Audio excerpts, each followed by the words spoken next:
Release the Kraken. Yes, release the Kraken.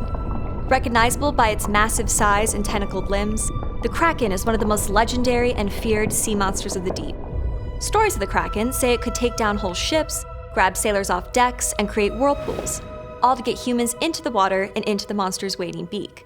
Because despite having more than half the world's species to choose from for dinner, apparently there's nothing in the ocean more delicious than humans. I'm Dr. Emily Zarka, and this is Monstrum.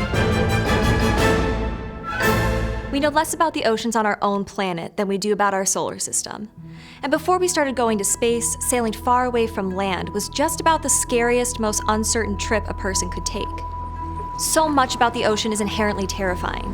It's dark, vast, deep, and unpredictable. It sparks our imaginations of what could lie beyond the horizon or what lurks beneath the waves.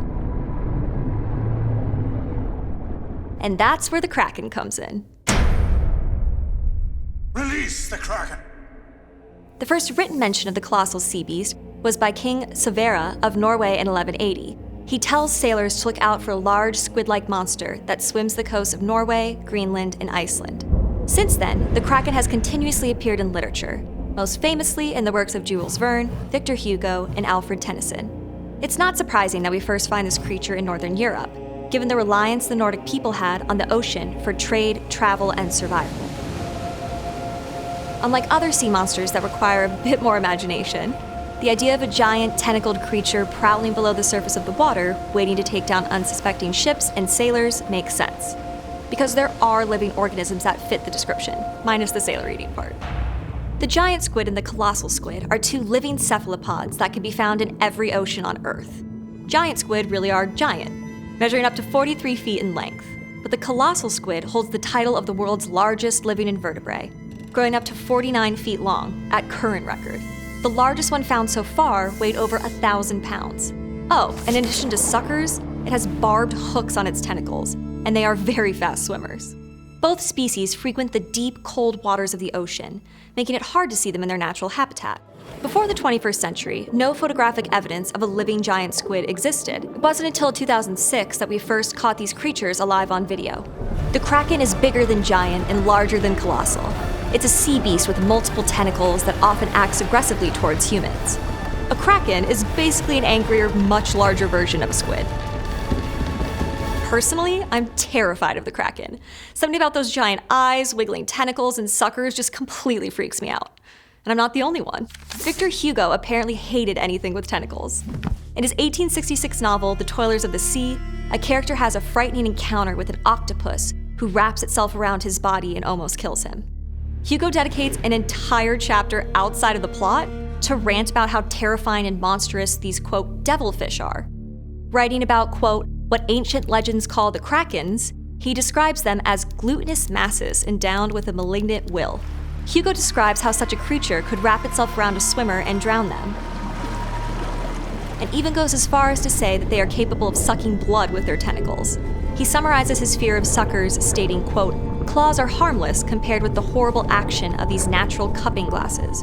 The talons of the wild beast enter into your flesh, but with the cephalopod, it is you who enter into the creature. Yikes. There are real accounts of octopuses attacking and even drowning swimmers, many of which occur in the 19th century, the same time Hugo, Tennyson, and Verne wrote their Kraken stories. In Verne's 20,000 Leagues Under the Sea, Captain Nemo and his crew are attacked by not just one, but 10 or 12 horrible monsters, described as giant octopuses. It's a bloody, inky, chaotic fight scene with tentacles flailing everywhere and the crew defending itself with hatchets and harpoons. Tennyson's 1862 poem, The Kraken, depicts the monster as an apocalyptic force that will rise from, quote, his ancient, dreamless, uninvaded sleep one day to be seen by men and angels. The Kraken appears in nonfiction literature as well, with reports of giant squid corpses beginning in the 14th century. We have accounts of massive tentacles washing ashore and of giant squid corpses floating at sea. Sperm whales are the natural predator of giant squid, so pieces of the creature have been found in their stomachs, and they even sometimes get scars of huge sucker marks from a squid that put up a fight.